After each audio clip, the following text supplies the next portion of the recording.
Dubai, happy Monday. Welcome back to the Lovin Dubai show where we go through the top trending stories that everyone across the country is talking about. Our top story for you, busted. Dubai police catches a driver using not one, but two phones. And surprisingly, Dubai resident has been fined for driving too slow. Also, we're talking about the Marina residents who were stranded outside their home after there were unannounced Face ID updates. And does this delivery set the bar for dating in Dubai way too high? We're also super excited to welcome Alessandro Ossola on the show later. We got to sit down with him. He had an amazing story of losing his leg in a motorcycle accident in 2015. He also very sadly lost his wife. What he's done since then is just a true story of resilience. So we were super excited to speak to him, and that interview will go live at about 8:50 today.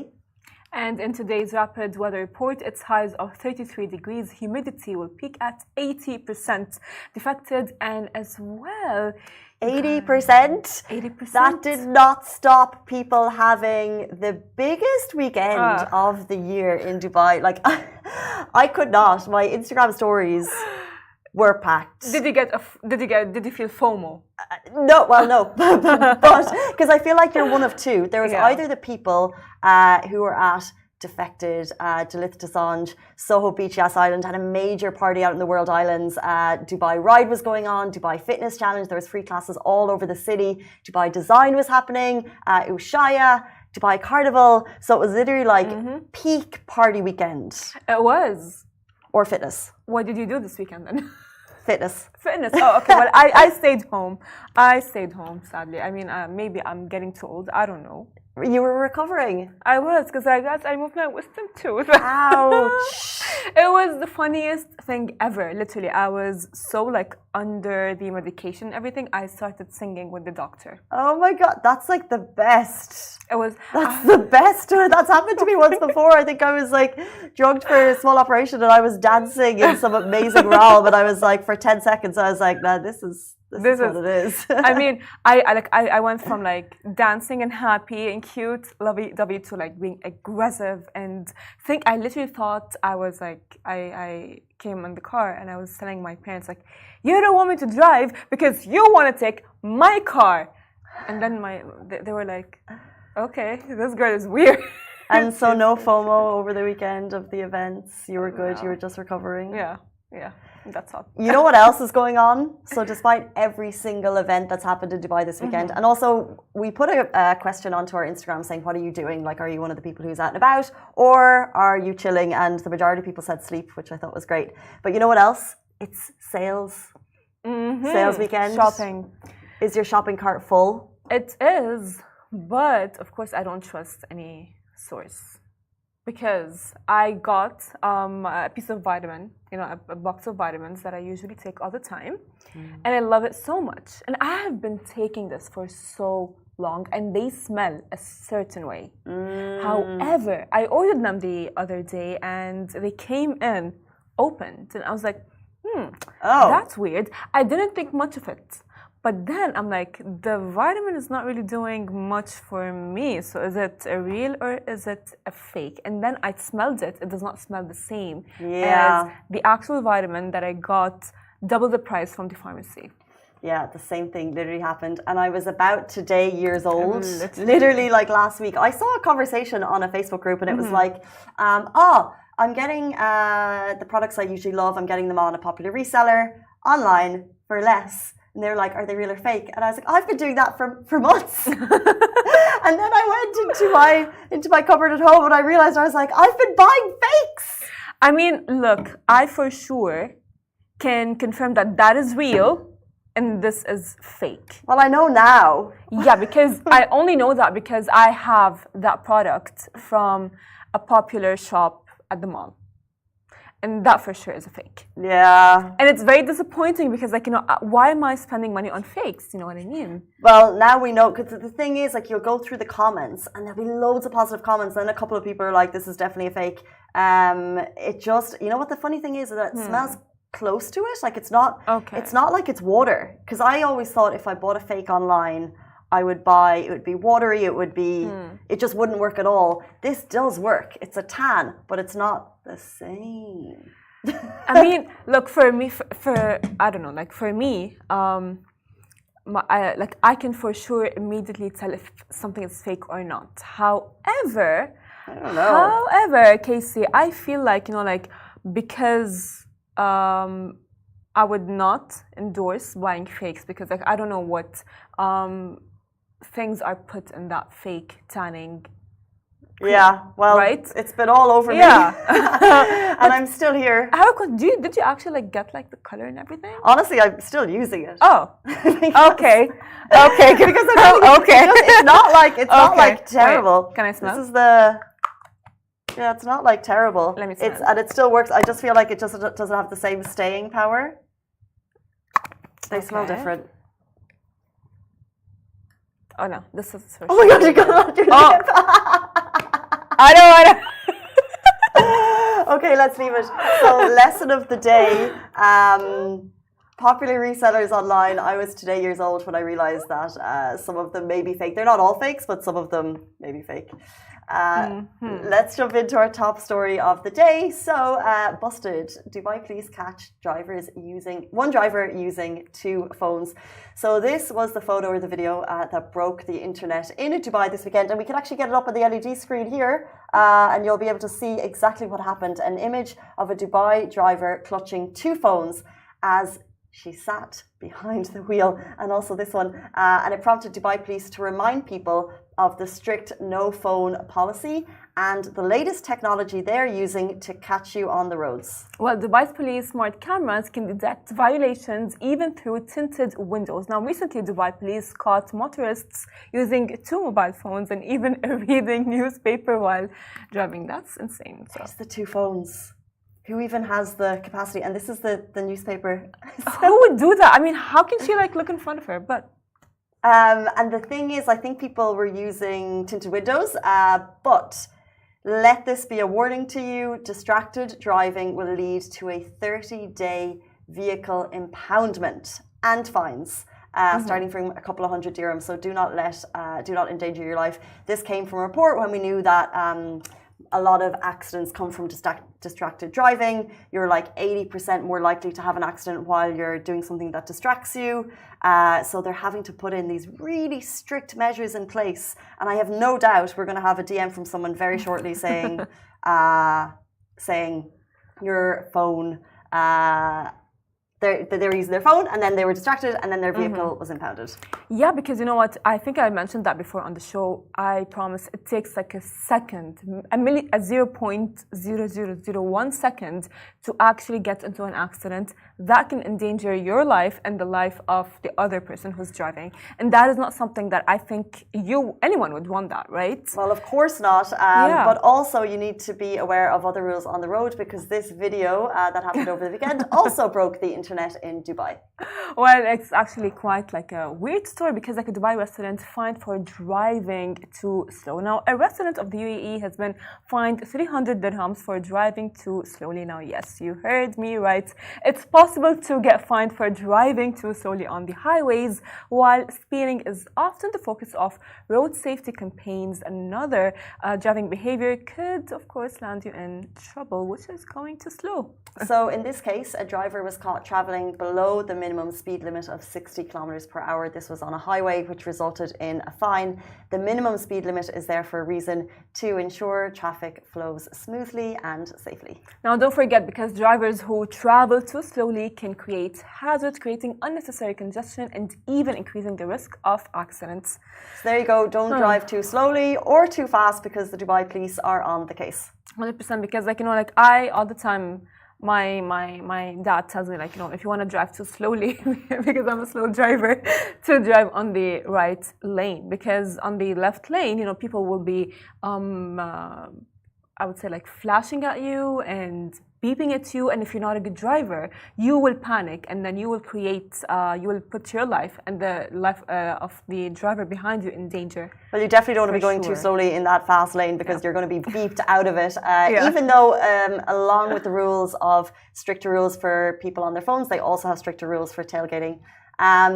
Speaking of stricter rules, a building imposed stricter rules this weekend without telling its residents. Well, that's actually it as well.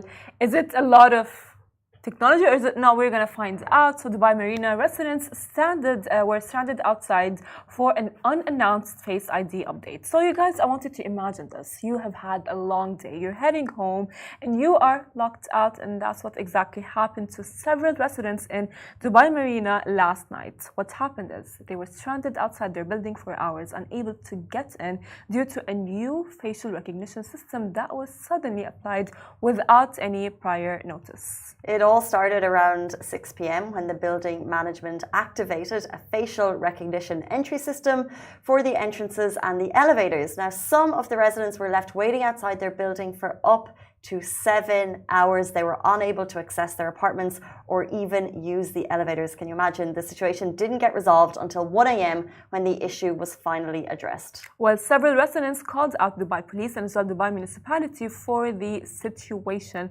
I can feel for the people because, you know, when you're back from like work, and some people do work, by the way, on the weekends, right? Imagine like you're back from work and all that you're thinking about is your bed, food, TV, and just like relaxing, and then you go and you're stranded. I feel like maybe the building should have, maybe they put a notice and the residents did not notice that. But in that case, seeing that much people stranded outside the building, I would assume that maybe they did not really send an email or have like at least a piece of paper saying like, hey, we are going to be implementing Face ID. Yeah, interesting. I wasn't deep into the comments of this one over the weekend, but there was obviously some type of a miscommunication in there where people stranded outside for 6 hours. So we hope that everyone was okay and safe, and hopefully that will be the last time you have to deal with issues in your entrance system. Taking a quick break for today with a fun fact. Did you know Lovin is based in 22 cities? We have an amazing team of local journalists around the region bringing the best positive stories and bite-sized news. So you guys can get to know your region. You can find them on social and daily newsletters and podcasts, or even on our app. Find them wherever you get your news. Jumping into our next story, so many great stories from our lovely audience this weekend. So does this delivery set the bar for dating in Dubai? A lady in Dubai just received I wouldn't say a truckload, but a lot of flowers. She got a lot of flowers and she couldn't resist sharing their beauty with everyone. So she kind of showed us each bouquet, and then she was like, each bouquet has a specific meaning and purpose from their dating life, making it extra thoughtful. And to top it off, she found a unique diamond ring, and she described it as a fidget spinner, except this fidget spinner ring costs around like 5K. So like a fancy ring fidget spinner. I mean, girl, I love that for you. So the question that we ask, and even I ask, is how much is too much? Now, the comments, of course, were a mixed bag, with most people saying the delivery is a bit materialistic. However, Safa from Dubai Bling jumped in saying that's how it's done, and I agree. I agree. I love Safa for her non-apologetic approach, because all of the comments are like, why? Like, it's too much. Why are you showing this so much? And then Safa's like, that's exactly how it's done. And you agree? I mean, to be honest with you, surprisingly, I have a colleague that I knew from university that met Safa. She's married. And Safa, like of course, my friend took a story with her, and Safa was like, oh, is your husband, ex, treating you the way that Fahad treats me? And I was like, girl, he better is, because I don't know, I saw the video and I love that for the lady, because it will make her happy. Like, a gesture like that every now and then I think is not bad. It's too much. What if? No, it's not. It's not, Casey. Look, what if it's their anniversary? What if he made her sad and he wants her back? Okay, well, flowers aren't the way to do it. I think maybe more actions. I have a sneaky suspicion it could be an ad for the flower place. 1, 2, I saw a great conversation about dating, and it was like, there's too much emphasis on the first date. Mm-hmm. There's too much emphasis on like the restaurants and where you go and what you do, and it like genuinely, if this person will continue that for the rest of their lives, great. But if it's a sorry, or if it's an impressing at the beginning of the dating thing, then I don't like it. If this is their true personality, then okay. But if it's just to impress at the beginning of dating life and then it falls off, not a fan. Well, I actually agree with you, because but let's be real. Everyone at the beginning of any dating story is impressing the other, whether it's the girl, whether it's the guy. They're all like, I don't know, they're like, oh yeah, I'm gonna be treating you like the queen that you are, and do they?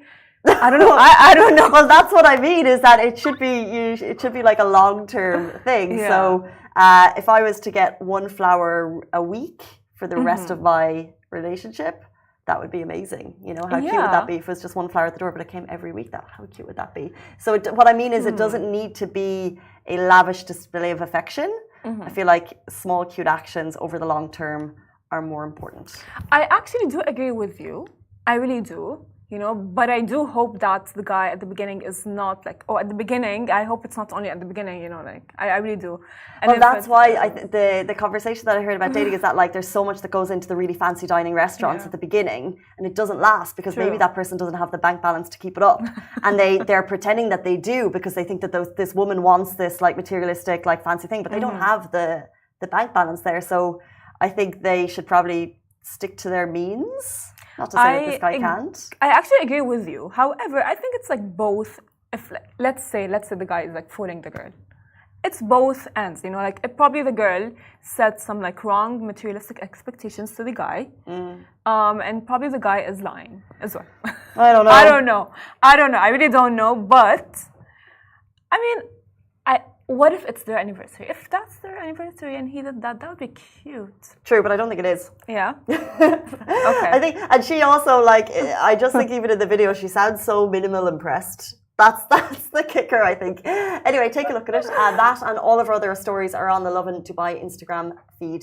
Now, please stay tuned. Next up, we had the absolute pleasure to sit down with Alessandro Ossola, who's in town for the ISD paddle event. Now, his story of resilience will blow you away. He lost his leg and his wife following a motorcycle accident in 2015, and he is the living proof that strength and perseverance can triumph over even the darkest moments. Please stay tuned. The interview is after this very short break.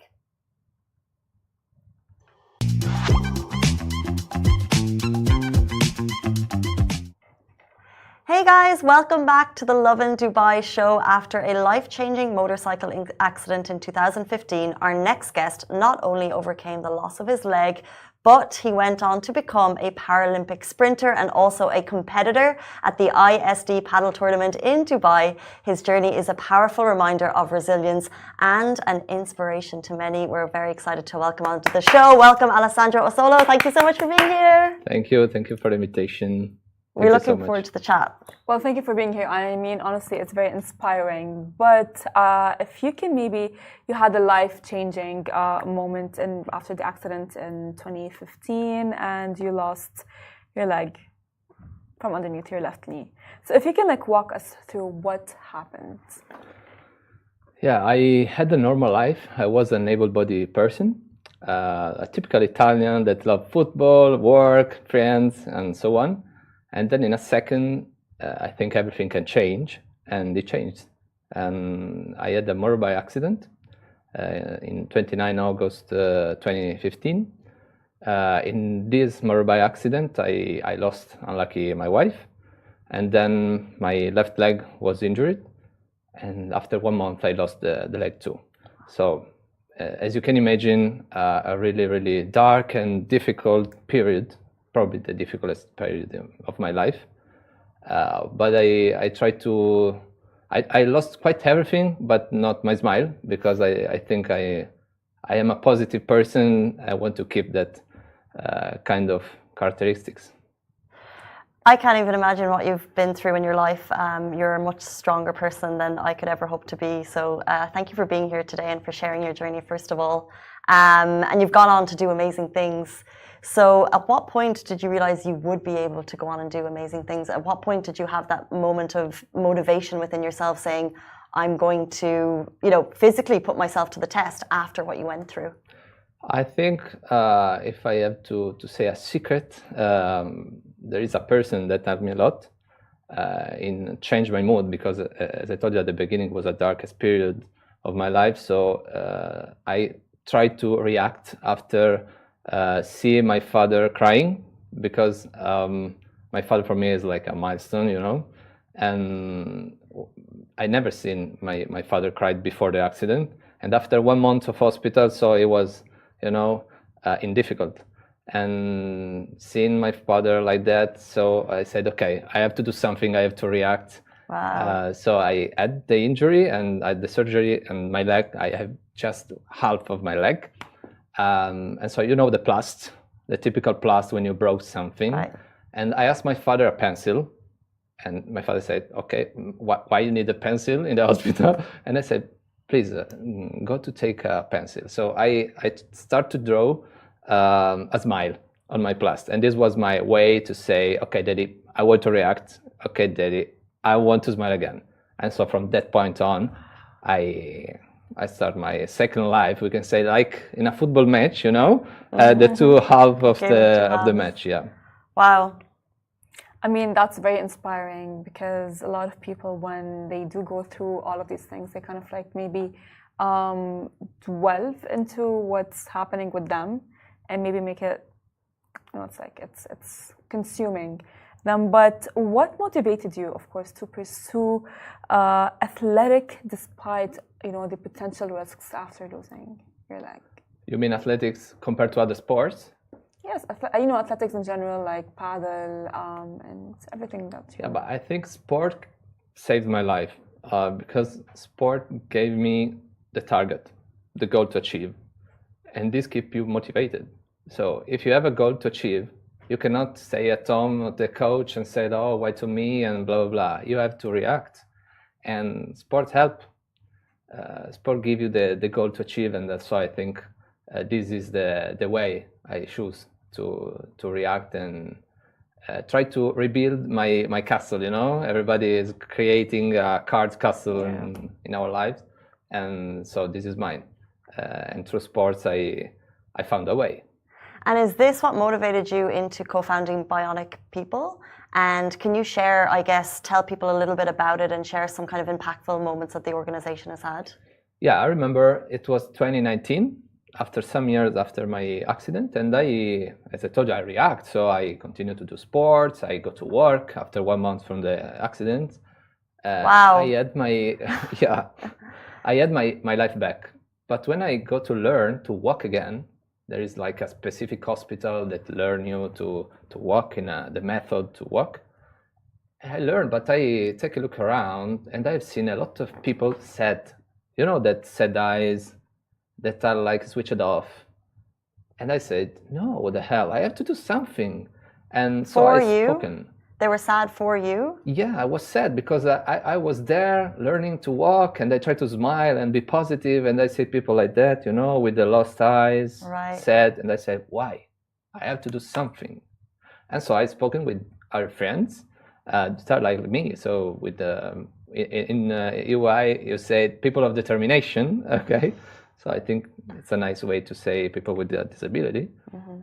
And so we create Bionic People. We stole from the English, the name, that is not Italian, obviously, because I think Bionic People turn a situation that could be negative, because sometimes disability it's something less, we can say, in something more. Mm-hmm. Because Bionic it's with a positive attitude, And so with the association, we are trying to help people to never give up. We give an awareness to the school and university in all the world, in Italy, but not only in Italy, and in business, obviously, because a lot of business needs a D&I training, a diversity inclusion training, and we are doing even this. Amazing. Well, you are very strong again for like the third time, but I don't want to bring up your lost wife, rest in peace to her. How did you cope with the loss of not only your leg, your wife, and in a month you said you were able to recover and actually get back to work? What was the mental, I would say, practices that you have practiced in order to move on, or not say move on, maybe accept the loss of your wife and as well the loss of your leg? It's two losses in one. Yeah, and a lot of time people ask me how you manage all this negative situation.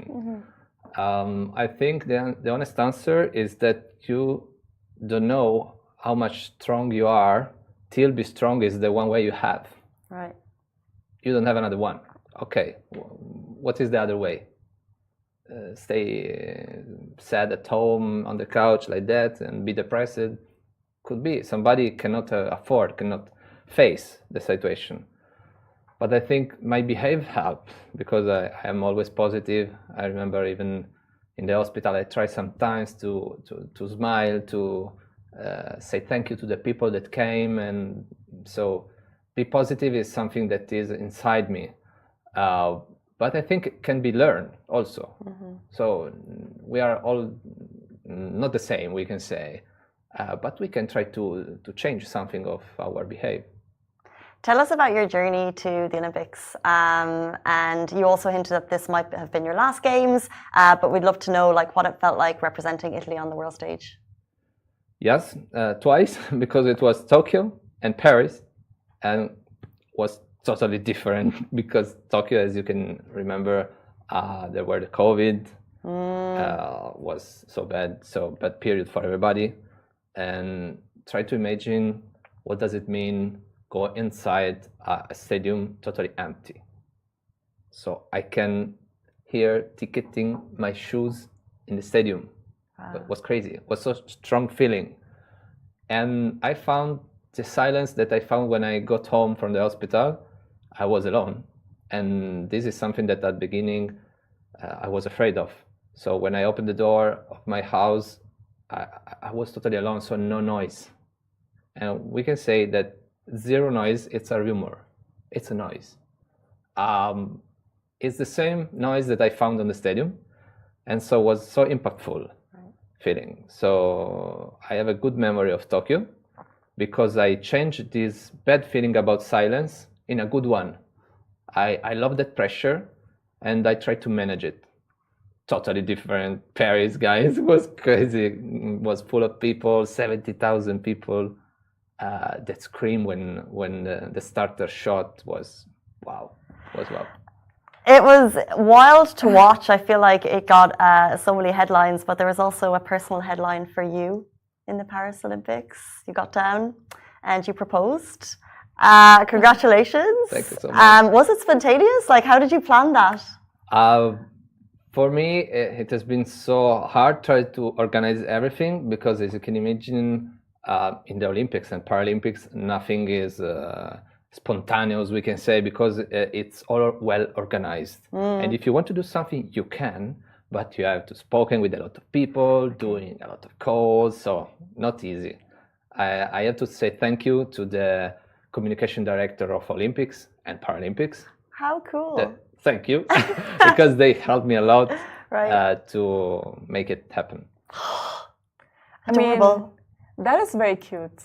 That is actually very cute, very adorable. Congratulations again. But I want to ask about the upcoming ISD paddle, that's inclusive tour. It's a new venture for you, of course. But why paddle? It's not an easy. Question. It's not an easy sport. It's something more probably. Paddle, I remember the first time I played paddle. It was after Tokyo, 2021 September. And I remember I got to the gym because I arrived the Thursday on Turin, and Monday I was on the track field, and the evening in gym. So I spoken with my coach and I said, okay, but I would like something fun. I would like to have fun. And he said, don't worry, today not gym, we got to play paddle. And I said, but I don't know if I can with a prosthetic limb. And he said, we try. Marco is one of my best friends and helped me in this new journey because he let me discover the paddle. And I think paddle is not just a sport, it's something more. I think it's something that can put all the people together. It's really the most inclusive sport ever.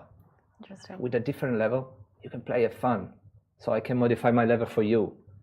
And you can try to improve. So it's something good. And another important stuff is the third time. So after the paddle, you can drink and stay together. So it's cool. You know what's interesting is I'm assuming when you started Bionic People, it was in Italy? In 2019, we found the association. And that was in Italy? Yeah. And it's interesting because the ethos of what you're trying to do is so similar to Dubai. In terms of, you know, recognizing people for what they can do and also awareness for people of determination. So I wonder what led you to Dubai personally? And also, you know, I just think it's amazing what you're doing at ISD because I think it's so in line with the city. But how did your journey to Dubai happen? I can explain you what is Dubai for an Italian. Dubai for an Italian, it's a dream. It's a city of lights. It's something crazy, you know, where everything is enormous. It's so amazing. And I would like to give a dream to our players. I would like to give a dream at people that probably they have suffered a lot. They have overcome a lot of difficulties, a lot of obstacles.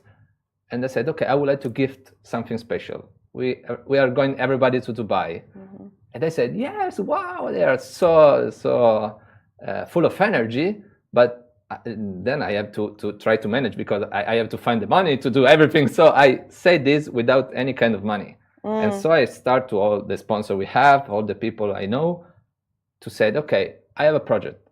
I want to bring this amazing circuit in Dubai.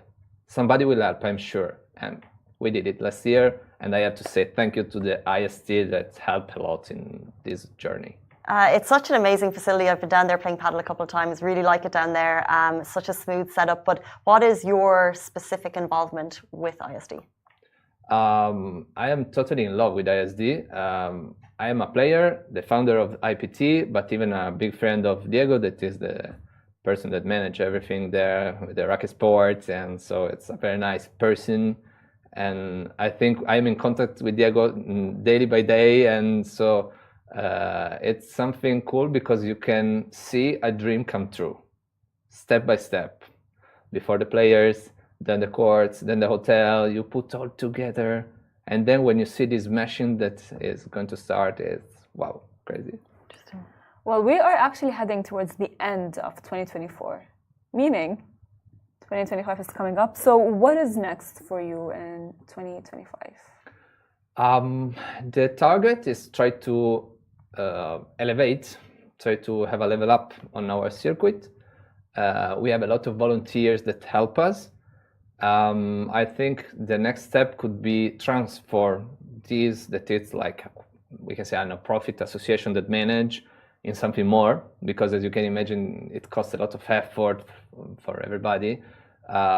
If we can find people that help to growing up and do a scale up, probably could be the next target, and move it in a worldwide way in order to create a total worldwide circuit. This is the target for the next months.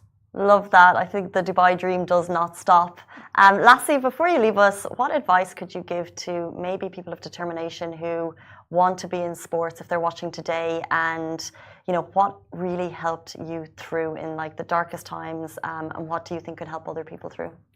The suggest I can give, the advice I can give is try to do not give up for sure, and find people that can help. This is a key point, I think. Don't be shy to ask for help. It's not a humiliation. At the beginning, I tell you an episode, I was at the airport, and every time they asked, do you need assistance? I said, no, don't worry, I don't need nothing, I can do by myself. And maybe in Rome, Frankfurt, London, Dubai, it's enormous. And when you move for kilometers, I arrived that I start my journey, I start my trip, and I was just tired.